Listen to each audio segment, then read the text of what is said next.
How do you convert your atheist coworkers?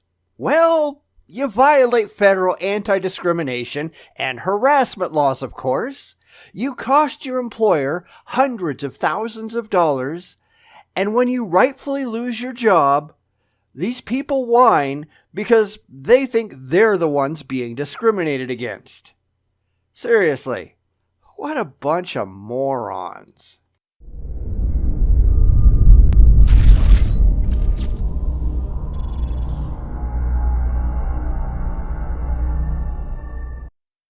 Here goes another tiny channel by a guy named Kevin Lopez, and he wants to convert the atheists.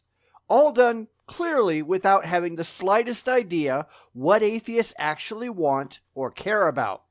But this is commonplace because the religious, they aren't rational people. They're just expressing their emotions, their irrational emotions, and expecting everyone else to play along. How's that working out for you people? Not very well, but if you can't win, at least fail spectacularly, as we're going to watch Kevin do. So, let's get started. Alrighty, so today's video is about atheism, and we're going to discuss how to speak to a coworker who is an atheist. And I'll tell you right now, that answer is don't. It can get you in trouble with most employers talking about religion or politics on the job. It leads to religious discrimination complaints and lawsuits, and it does apply to atheists as well. So your employer is probably going to discipline you or fire you if you are pushing the boundaries. They can't risk a lawsuit. You're not worth it. I've never worked for a company in my life that allowed religious conversion talk on company time and on company property. Even if it doesn't cross the line, it still contributes to an unfriendly work environment. So don't do it. And let's begin with the first point here. I got a lot of my information from carm.org. I highly recommend their online school. Check that out, carm.org. That's CARM. .org. And there's your problem. Matt Slick's laughable website is a joke. He's one of those loony presuppositionalist nutjobs who assumes that he's right because he can't possibly be wrong. So, sure, let's start off with an absurdly biased site for your information, then talk about atheists and not to them, hide in your echo chamber, and pretend that you have any clue what the hell you're talking about. You know, typical theist. All right, so he starts off with understanding the different types of atheism. So there's someone who's a strong atheist, a weak atheist, and someone who just says they lack belief in a God. Notice that nobody asked any actual atheists about any of this, because they really don't care. It just doesn't matter. Let's go and tell people what atheists are like instead of asking atheists for their actual views.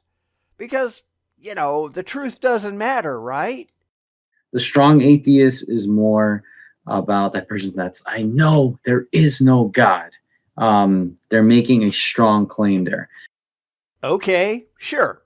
Depending on how they do it, that can be justified too. You can't take a conception of a deity that is logically contradictory and expect that to hold up rationally. So yes, you can and should reject gods that are described that way.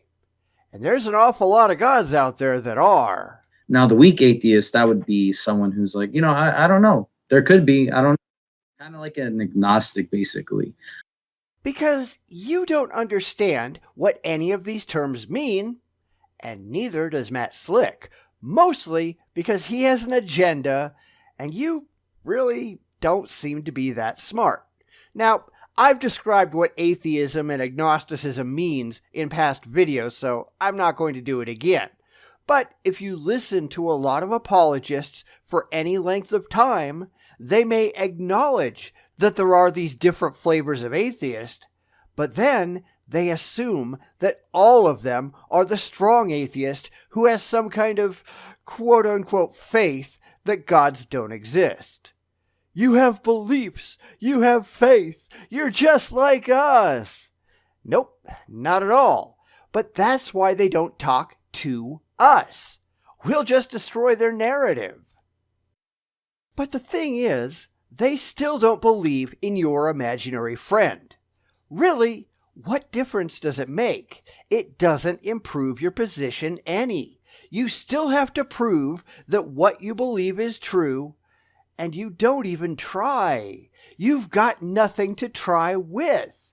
But you won't bring that up to your religious audience, will you? So the first question you want to ask is, when you're speaking to a coworker that's an atheist, you say, what type of atheist are you? No, I don't want to ask them anything. Learn the language. Jeez, the word is ask. It's not axe.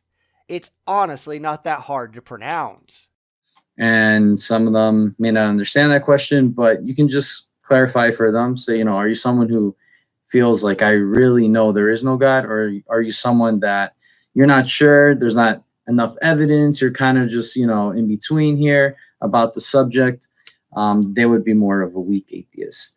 So ask them what type of atheist they are. And secondly, you want to ask them questions. Why do you believe that? Why do you think there is no God? See?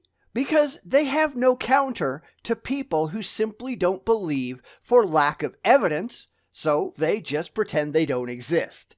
The only way to counter those people, and they make up the overwhelming majority of atheists, is to present evidence that the things that you believe are true, and we all know you can't do that. Atheists spend all of our time having a battle of wits with entirely unarmed opponents. And then obviously you want to listen to them, you want to be humble, and hopefully have a great conversation. How would you do that? I mean, what does your side have to offer? Because I'll tell you, 100% of religious discussions that I'm engaged in are entirely one-sided.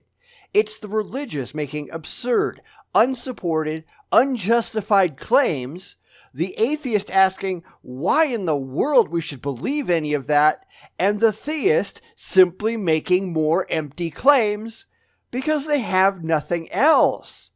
And then the theist either gets annoyed that the atheist is asking questions that they can't answer, and then they start throwing around insults and running away, or the atheist gets bored and just loses interest because this is going nowhere. At no time is there ever a healthy and rational back and forth going on. And talk to them about Jesus, obviously. And why would you think that someone who is unconvinced in the validity of God or the Bible or any of the rest of that is going to take your Jesus talk seriously? It's like coming and talking to you about Muhammad. You won't care because the rational underpinnings of that belief have not been firmly established. You need to do that before you get to anything else. But the religious, they've got nothing intelligent to say, so they just gloss over it. There's a verse here in Colossians 4, verse 6, that says, "Let your speech always be with grace, as though seasoned with salt, so that you will know how you should respond to each person." Except you don't respond to people because you don't talk to atheists. This is absurdly clear. Now, Bionic Dance did a recent video where she tried to get a word in edgewise with Seitan Bruggencate, another presuppositionalist lunatic, and he spent the entire time talking over her, and then he turned her mic off. I'll link to the video in the description. This is how these people operate, and then they wonder why nobody takes them seriously. Well, duh. An important thing that I learned today is, you want to be someone who listens to their perspective or why they're believing that thing. Which, of course, doesn't happen Because obviously you have nothing intelligent to say in return. And that's the whole problem. The reason we raise these objections is so that you can answer them. But let's be honest, you can't answer them. We ask where the evidence for your God is, and you have no answers. You have faith, and we don't care about faith. If that's all you have, then you've lost. You have completely failed. Anyone can say anything and then demand that, well, you have to have faith. Alien abductions? Hey, you have to have faith. Bigfoot? You have to have faith. In fact, that's all any religion has. So why does your call for faith mean any more than the Hindus or the Muslims or the Scientologists? Why is your faith better than their faith? And that's a question you have absolutely no answer for. Something I've noticed a lot when I speak to atheists is the problem of evil. Why is so many bad things happen in the world? I will recommend a book, The Many Faces of Evil, by John Feinberg. Check that out. It deals with that. Yeah, and I've read it, and I wasn't impressed. Now, granted, it's not a lightweight book. It clocks in somewhere around 500 pages. Feinberg argues for a modified rationalist position, but every bit of it is predicated on taking these religious beliefs of his seriously in the first place. You must already have accepted the beliefs and the faith in order to address any of it at all. Then he just rationalizes his pre-existing beliefs. Oh, because X is true. Oh, because this book is true. Oh, because Augustine and Plantinga said this. Leibniz said that. I don't care what anyone says. You need to start from a solid, evidence-based position and work out from there. You have to start from reality, and he doesn't. He starts from the position that anything he believes is true, and then he tries to rationalize those beliefs to people who also share those beliefs. Like I said, you can't start with the unassailable belief that Bigfoot is real and then just wrap philosophy and conjecture around that belief and expect it to stand up to any kind of critical scrutiny. That's not how any of this has ever or will ever work. There's many problems of evil. There's the religious problem of evil, and then the more theological problem of evil, where the religious one is like they've been through suffering. They've gone through a lot, and just trying to give them a theological answer is not going to help them.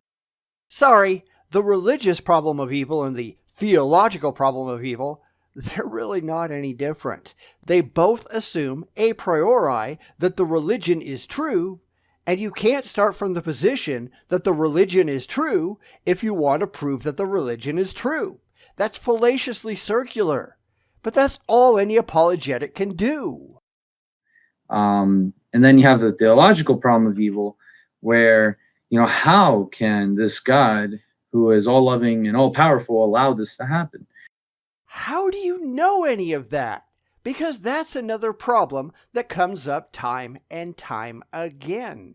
How have you objectively verified that your God, or any God for that matter, not only that they exist in the first place without any evidence, but that they have any of the characteristics that your religion has arbitrarily assigned to them?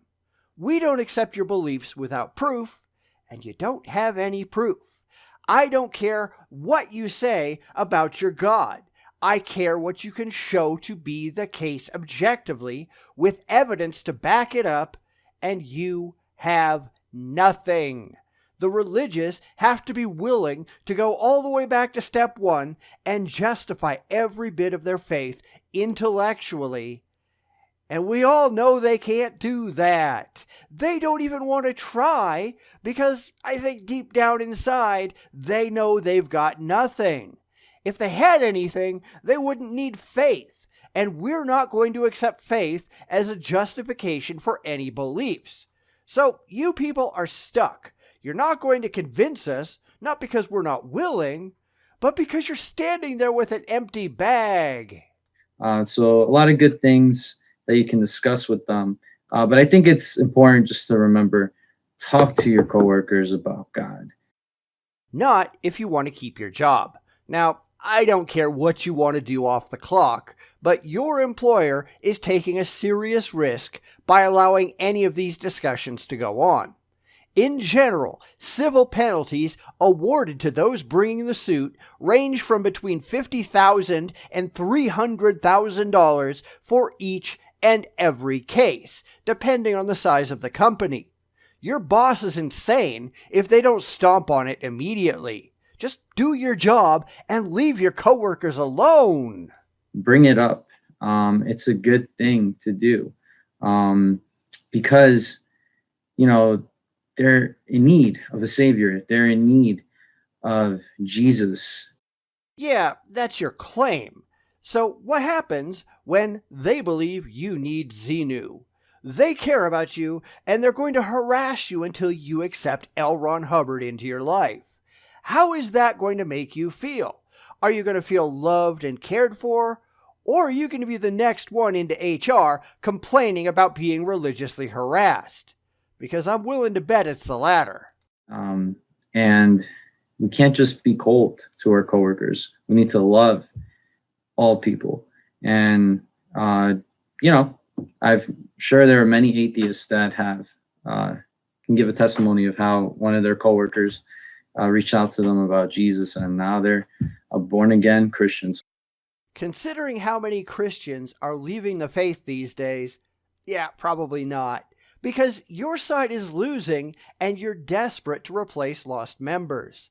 Maybe if you people had any, evidence for the things you claim, you wouldn't be hemorrhaging members so badly, but you don't. You don't have anything. That's what we keep pointing out, and that's what you keep ignoring. Why is this such a surprise? All right, guys. So remember, ask them the questions, be humble, be patient, be gracious. Amen.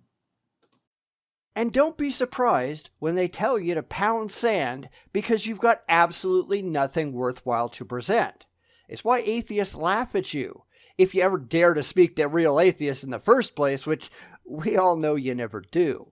You just talk about atheists. You make up stories about atheists to spin to your religious brethren, because you'd never survive 10 seconds in an actual honest discussion with a rational non-believer.